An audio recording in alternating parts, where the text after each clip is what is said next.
How are the Republicans doing at this point? How's it going for Trump? In the same way we had some interesting Democratic numbers, we have some interesting Trump numbers to talk about here. So let's take a look and then we'll react. Krystal and Kyle of Secular Talk take a look at Trump's recent polling drop, and they break it down. Let's look at this together. I'm going to have some opinions as we go, and then I want to know what you think of the comments. The last day and change has been the worst day of polling for Donald Trump during his entire second term in office. What am I talking about here? Take a look at Trump's net approval rating. CNN, you see it on this side of the screen, -5. Gallup, -6. Ipsos, -7. Quinnipiac, -4. Negative, negative, negative, negative. Underwater, underwater, underwater, underwater. These four polls, all of them tell a consistent story, and that is Trump is on the negative side of the ledger. His net approval is negative. He is underwater like the Little Mermaid.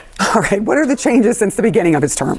January. Right. All right. So we don't have a CNN poll to compare, but we do have the other three pollsters that we can look at. Trump's net approval rating, the change since January. Look at this. Gallup, down 5 points. Quinnipiac, down 7 points. Ipsos, down 13 points. They polled right at the beginning of his presidency, so not a big surprise that shows the worst change for Donald Trump. But the bottom line is this. Across the four new polls that we have, all of them have Trump in net negative approval rating, and the three in which we have a trend line, we see Donald Trump heading in the wrong direction. Swimming upstream, you might say. What is driving this? Like, what is making people so upset? Yeah, one of Donald Trump's great strengths during his first term, one of Donald Trump's great strengths during the 2024 campaign was the economy, the idea that Donald Trump could fix the economy. This was one of Donald Trump's great strengths. Now it's one of his great weaknesses. What am I talking about? Trump's net approval rating. You go back to his first term, February 2017, Ipsos, he was at +16 points on his net approval. Quinnipiac, +6. Look at where he is now in Ipsos. He's 8 points underwater on the economy. Quinnipiac, 4 points under on the economy. I honestly never thought I'd see the day in which Donald Trump would be polling so poor on the economy, but that day is here. As I said last week, inflation ate the Joe Biden presidency alive,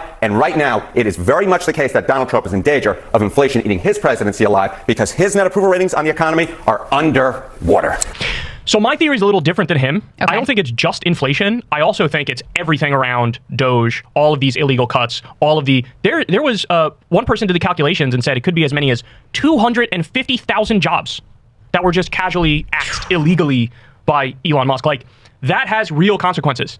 Because either, you lose your job or somebody loses their job. Like this is going to have ripple effects throughout the economy. Yeah. So at the total shutdown of USAID, for example, I mean, there are downsides that the HIV medicine not getting to, kids overseas and the NIH cuts that are happening here. The farm products that, agricultural products that aren't being purchased to be sent for the, the food aid program. Yeah, explain that for people, exactly what happened there, because tell them how it impacts our farmers when people think it's like, oh no, we're only axing foreign aid. Like, explain that for them. So USAID has a program where they buy up a lot of, crops from U.S. farmers, and then they use that to ship around the world to combat hunger in various places that are suffering from famine or food insecurity or whatever. And so when they just axed USAID altogether, some of the stuff that had already been purchased was just sitting there rotting in ports. But it also means, it's a big question mark whether this program continues at all, which obviously is devastating for people who are starving and suffering through famines around the world, but also has a direct impact on farmers here in the U.S. So you had a few individuals, from Iowa and other farm states that were like,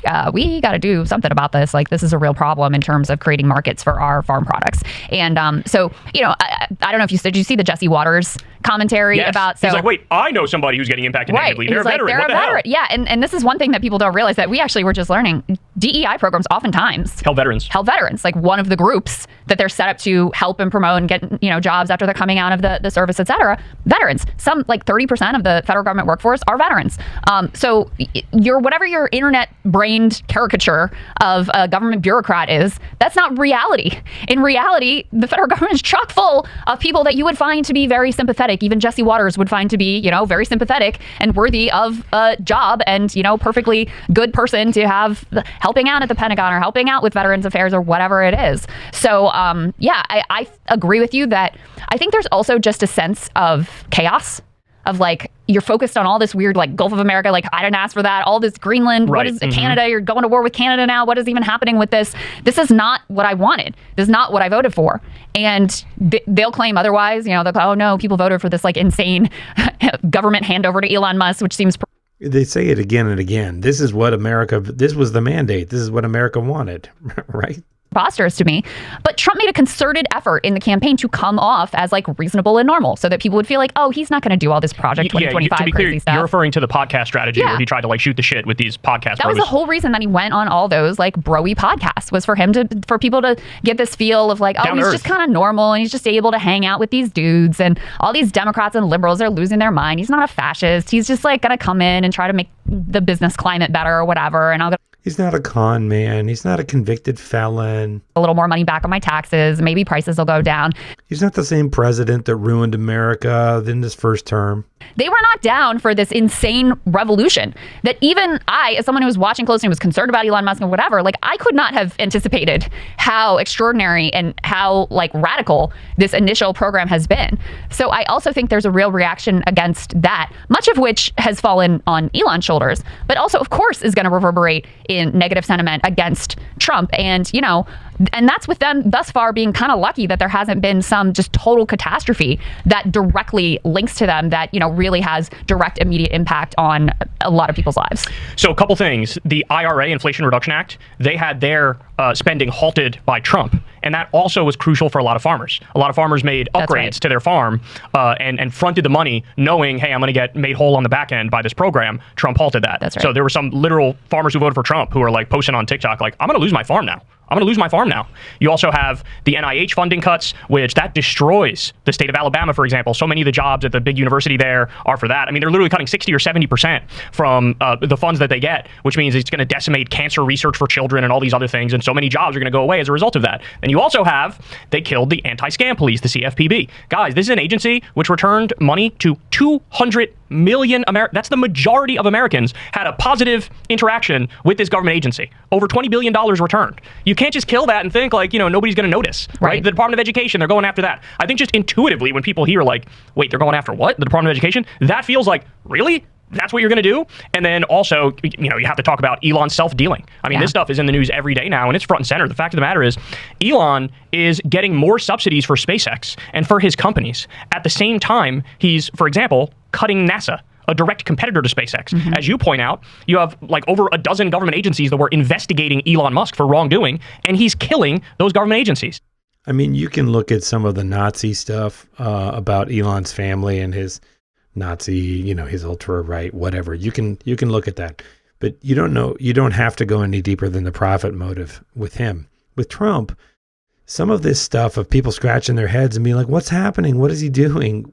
That I would be more sympathetic to that if this man hadn't already been president once and he's operating in exactly the same way. If anything, he's bringing his sort of Roy Cohn legal training to bear and dismantling very proactively right out of the gate anything that is going to slow him down or hold him accountable. Yeah. He's getting $400 million more to make armored Teslas as he's cutting child cancer research. Like, you can't, there's only so much spin you could do on that, right? It reminds me of what they said about Biden's horrible debate performance. CNN afterwards was like, there's only so much spin we can do. That's how I feel about this too, is like, you could piss on people all you want. If you tell them it's raining, they're going to be like, I think that's piss, dog. It kind of smells like piss. Yeah. Right? And so, I mean, this is why I think the numbers are going to absolutely continue to crater. I said this before, but I would be shocked if at some point his numbers didn't get to George W. Bush territory at the end, 30% or lower, because this isn't even fully the chickens coming home to roost. I mean, they're literally trying to hide the bird flu pandemic. They stopped the CDC from communicating with the World Health Organization. They froze communications at the CDC. We are totally reliant now on the state health agencies, and they can only do so much. They only have a capacity to do so much. He's trying, his plan is, if I shove my head in the sand and don't tell people about the bird flu pandemic, then it's whatever. It's not going to be a big deal. We already have hospitals that are overrun and overloaded in Ohio and elsewhere with influenza A and other illnesses. And if bird flu makes that jump to humans, like, bro. If bird flu makes that jump to humans and we all get sick from it, that's another thing we have on our plate instead of holding our president accountable. That's good for him. We're looking at apocalyptic type scenarios. So these numbers, I mean, it's always fake at the beginning for presidents because they always have like a above water approval rating at the very beginning because people give them a chance. Yeah. But to make the comparison for you, Biden's first time in office, he had a plus 17 approval rating. Yeah. Trump's was plus 4. So it was already not starting off very high, and they're acting like they had this FDR style mandate or this Ronald Reagan style mandate. And it's like, bro, you don't. Not even close. Not even close. You're burning through this political capital at... But you're only worried about re-election and you're only worried about political capital if you anticipate having to face another election, right? If you're afraid that you might get voted out of office, sure, all of this stuff matters. But if your intention, and just hear me out, if your intention is to dismantle the whole system, like Viktor Orban did, and you're just going to have air quotes elections, and you're going to win. Look at this! I won 90% of the vote. I mean, he's the one that talks about it being rigged. If you don't anticipate ever having to face a real election again, what difference does it make? A record clip, and your numbers are already cratering. And I didn't even bring these up, but have you seen the new numbers on Elon Musk? No. Oh my God, people hate this motherfucker now. They hate they hate him. They hate him. It's incredible. I was just looking at him However earlier. much they hate him, it's not enough. That's exactly right. No, that's exactly right. But like even Republican voters are like, I don't know about this guy. I don't know about. Well, that is the thing. Is like, okay, in the abstract, I'm sure there are a lot of people. Oh, government efficiency, cutting the waste. Fine. That's not what it is. Yeah. It's so obvious that's not what it is. They're doing a terrible job making stuff up and getting caught even by like Fox News. Daily is like, basis. this isn't really true. And then I think there is a just knee-jerk revulsion to the idea of the richest man on the planet running the whole government. Yeah. I think that is a fundamentally anti-American like thing to happen that people are repulsed by, whether you're a Democrat or Republican and independent. And the more that people see the self-dealing, the SpaceX engineers now are at the FAA. Oh, guess what? The FAA was investigating SpaceX over one of their launches that went wrong and the rocket came apart, and they had to divert a dozen different commercial airplanes to avoid the wreckage of this thing. There was an ongoing investigation about, I'm sure he's going to really be hit hard by the FAA now that you've got SpaceX people that are there in the building and the DOGE people in the building and whatever. Like, it's so obvious to people. And like I said before, that's before you have some sort of major catastrophe that is laid at their feet, like another airplane crash. There's been 9 of them. Right. I know, but like, and they're cutting the first one FAA was officials. really early on, Yeah. right? Because of the way they've gone about this, almost anything that happens really can be very safely laid at their feet. And so whether it's that, whether it's Trump wants to get rid of FEMA. So we're going to have more climate-fueled natural disasters. Think of the way that Katrina impacted George W. Bush and the failed response to Katrina. Like, that's what you're setting yourself up for. We know over the course of these next several years, just because of the way that the world throws things, there are going to be catastrophes. And because of the way that they've stripped the federal government down to the bones and gotten rid of so many key people and key programs, it's courting disaster. It's courting disaster, and people are going to get hurt. The fact that they're continuously cutting more flight safety officials in multiple rounds, as now we've had 9 plane accidents, that tells you everything you need to know. That tells you everything you need to know. That they're doing the approach, like, how after every mass shooting, it's like thoughts and prayers, but we ain't gonna do shit. Right now, they do that with every problem, and if anything, they do policies to make it objectively worse. And I think the public caught on. That's a lot. I do like the chemistry these two have.